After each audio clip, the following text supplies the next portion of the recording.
The beginning of Interfaith Coalition in 1981 was the beginning of Interfaith Community Health Center. That's when President Reagan was elected, and there was beginning to be a lot of cutbacks to programs for low-income people throughout the nation. A pastor, Don Clinton, who was a pastor of a Lutheran church, the idea came from him to form an interdenominational ecumenical organization that would pool resources and then direct them towards social justice, poverty issues, local poverty issues. It's really an amazing story. It started as an idea of a group called the Interfaith Coalition. They looked at the community and said, what are the needs of our community? What things could we do to make a difference in this community? And really saying, you know, we're not going to wait for the government to fix this.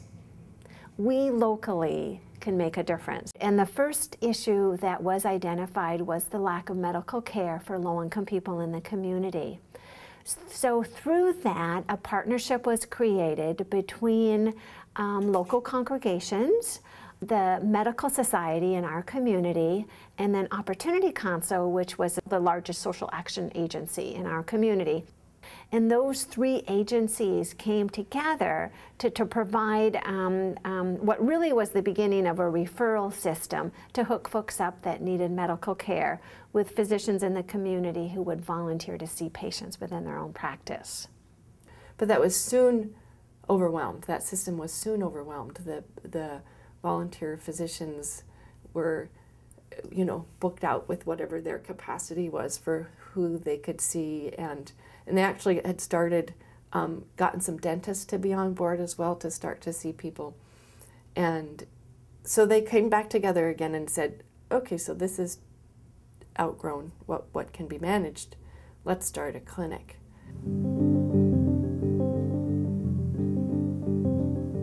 Those early years, it was basically just a referral network. And then in 1987, a first nurse practitioner was hired part-time, and so that was really the beginning of an actual facility. Bonnie Sprague, who was the original nurse practitioner, she was a solo provider for 3 or 4 years. I was the third provider to come to the clinic. So when I started, there were 10 employees. There were 10 of us total in the little clinic on C Street, and a lot of volunteer support. There were family practice physicians that would come in for a half a day a month.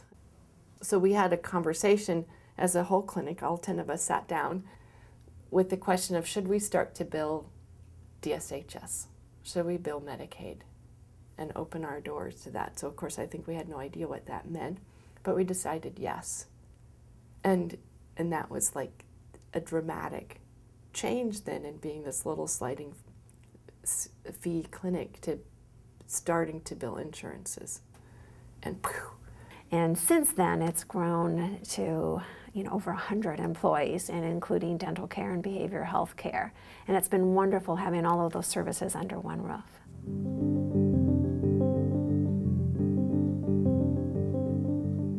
Since I've been here, Interfaith Community Health Center has gone through quite a few significant financial and organizational struggles. When we were a program of the Opportunity Council, we were not an independent clinic. We were just one of the programs providing health care. It's not a favorite memory. It was a difficult time, but we actually went back to our roots. We went back to the coalition to say, this is important. This clinic is important to us. We believe it's important to the community, and adding stability to it is really imperative. We stepped forward and did some special fundraising events, recruited some board members that had really good expertise in development, and I helped to kind of strengthen the organization so that it was able to make it through those tough times and continue to grow. It's really, really exciting to see such a beautiful building, you know, professional building. It's very nice in here. The staff is incredibly dedicated and committed. To have such a nice facility that can serve so many people. It's very, very rewarding to see how a germ of an idea out of concern has grown and flourished into something that is able to help. You know, there's got to be at least over 100 patients that receive care every single day. Good dental care can help in a lot of ways. People we see a lot are pregnant women, and you know, good dental hygiene, good dental care is very important during the pregnancy, both for the health of the patient and the health of the baby. So if we can get the mom healthy and disease-free, there's less risk of them transmitting the caries or the decay to the baby. There are many health conditions that dentistry can affect. The adult population, generally the problems we see when they get to us most of the time are emergent problems. Pain relief issues, abscesses, infections. We do a lot of extractions. You know, we extract teeth that are restorable because patients can't afford to get a root canal and a crown that, you know, totals a couple $1,000s. So we're generally adults, we're in the stage of getting rid of pain, giving them their options afterwards, and you know, trying to get them healthier. There's still some of the population that don't have the education about baby bottle tooth decay. And just a couple weeks ago, I saw a kid come in and he was 2.5. I mean, he barely had his molars long enough to, you know, get decay in them. I don't know how it could happen that fast, but he came in and had decay in almost every one of his teeth.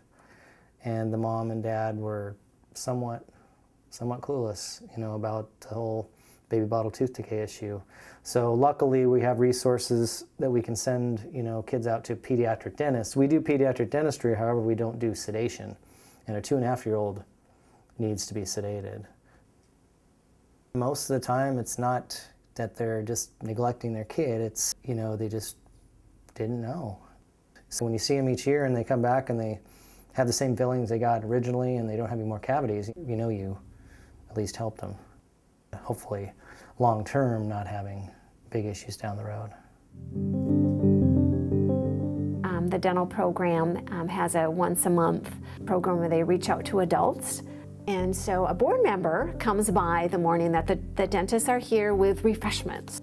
You know, the community cares and appreciates the support that you're giving to patients. So to be that community support in many ways is a role that we've had in the beginning and we've continued to have. Another thing that the coalition has done is that we have a program called the Mental Health Partnership Project.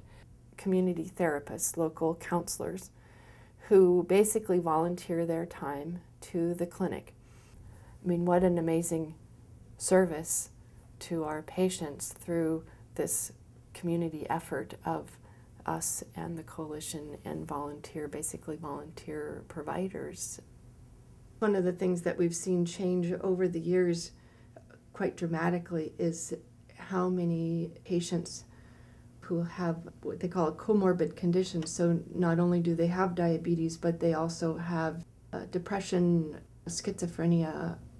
Our behavioral health program has grown really in equal proportion to our medical program in trying to meet the needs of patients with those challenging conditions. You know, as director of Interfaith Coalition, I have a lot of opportunities to go out and talk about the programs that we support, including Interfaith Coalition at local congregations in our community. And every single time that I speak to a group, someone raises their hand and says, you know, I'm a patient at Interfaith Community Health Center and I don't know what I would have done without it. Or my child, or my neighbor. What a diverse group of people in our community have been touched and provided care because the clinic has been here. And it's been a wonderful safety net in our community.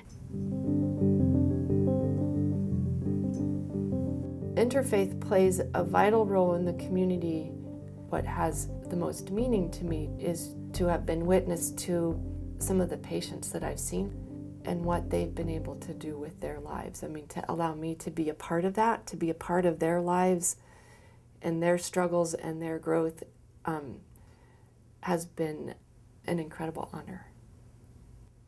We can't provide bridges and crowns and, you know, the definitive treatment, but we're doing the step that needs to be done to get the patient back to better health and hopefully back on their feet. We're the place people come when they have no place else to go. You know, really a lot of these people do not have any other place to go, and we're their last and only stop. Access to health care. That's been our mission, really, since the inception, is who doesn't have access and how can we help? How can we provide that group of people with access to the services that they need? Everyone deserves quality health care, no matter what your insurance is, no matter what your income is, no matter where you are in your journey through life, that everyone deserves high quality care in a compassionate way.